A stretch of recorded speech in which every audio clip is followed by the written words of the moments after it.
Since I was a kid, I had a dream. I knew who I wanted to be in this life, an actor. I remember so clearly the moment I first told my mom about it. I was around 7 years old and I received this vision. It was like a click, an enlightenment, a providence. And I ran as fast as I could to her. Mom, Mom! I was yelling with all my chest. I saw her worried face and with a big smile, I proudly said, I'm going to be a French actress. I started to take all the needed steps to make my dream reality. My first setback was when I got rejected from the National Theatre Conservatory of France. I didn't get in. I failed. But I was not about to give up, no. During my university years, I would sign up to theater courses and acting classes, and once I graduated, my hustle began. I did all the right things, all the things an aspiring actor would do. I would apply to castings every single day. I would search for an agent. I would write my own projects and act in them. At the same time, I was taking different jobs, waitressing, bartending, just to pay my rent and survive. But nothing. Silence. Not even a small role in a student short film.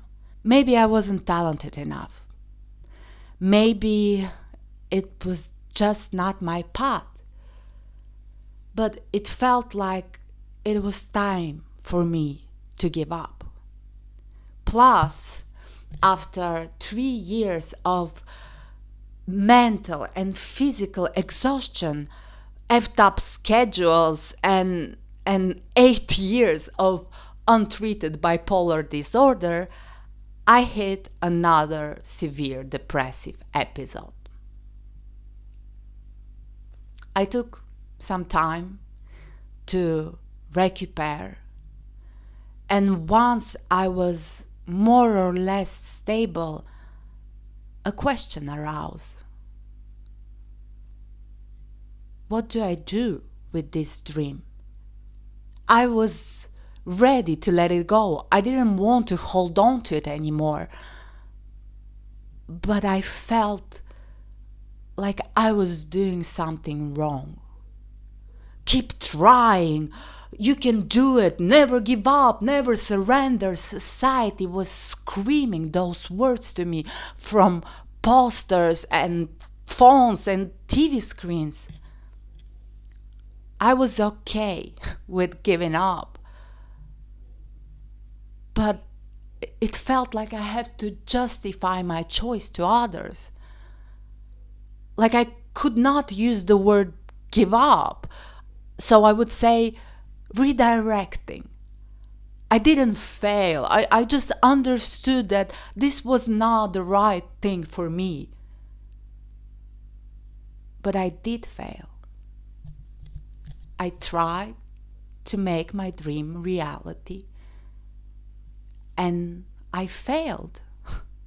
And it's okay. Not all dreams will materialize. Not all dreams are meant to become our reality.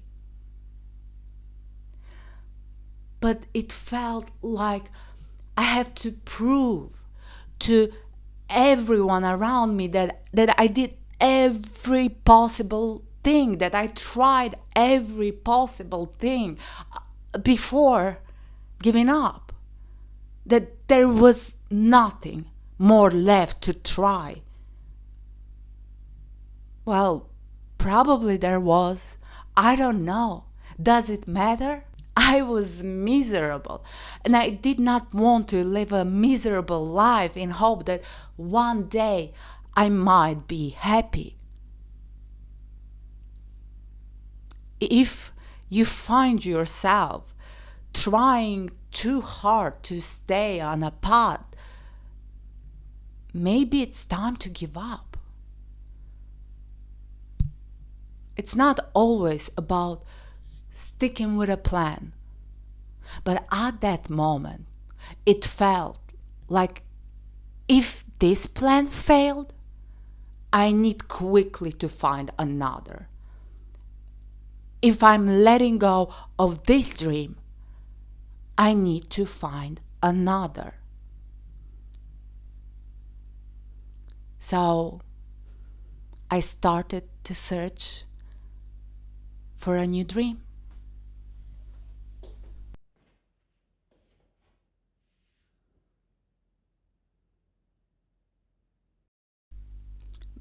Maybe this one. Or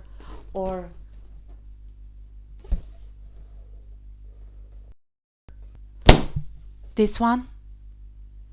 Wait. I'll try that one.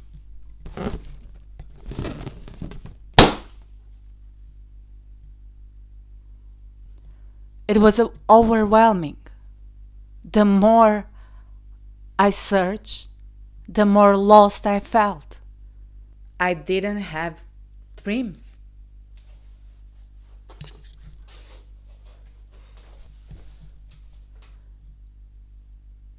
What was wrong with me? And why does it feel so liberating? Don't get me wrong, of course, I still had desires and things I wanted. There were things I was passionate about, but nothing that I dreamt to be or to have, nothing that I had to be, nothing that I hoped to be. A hopeless place sounds so dark, so sad, so wrong. But is it actually? It felt so quiet and peaceful. Hope is nothing more than a wishful thinking, how we want things to be in the future, how we expect our future to look. For me, being hopeless doesn't mean to not act or not pursue our goals. It means letting go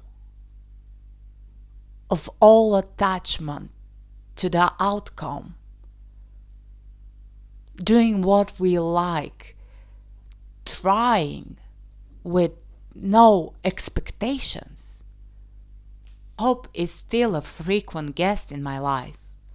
I hope that my loved ones and family are healthy and safe. I hope for happiness in my future. These are all my wishes, all out of my control. I don't know what future has in store for me or my family. So, in a way, hope is a waste of my present. I rather invite gratitude. It seems like a much more fulfilling guest. I told you before, I might be a lot of things, but I'm not a hypocrite, nor a guru or a philosopher. All that I just said is only partially true for me. It's a state I once experienced, I felt, and it was so peaceful. A view of matters that I appreciate. But I feel hope. Every time I start a new project, I hope, I wish so badly that it will find its audience, that it will resonate with people, and I will find my community. Every time I was in love, I hoped that it will last forever. So there are expectations.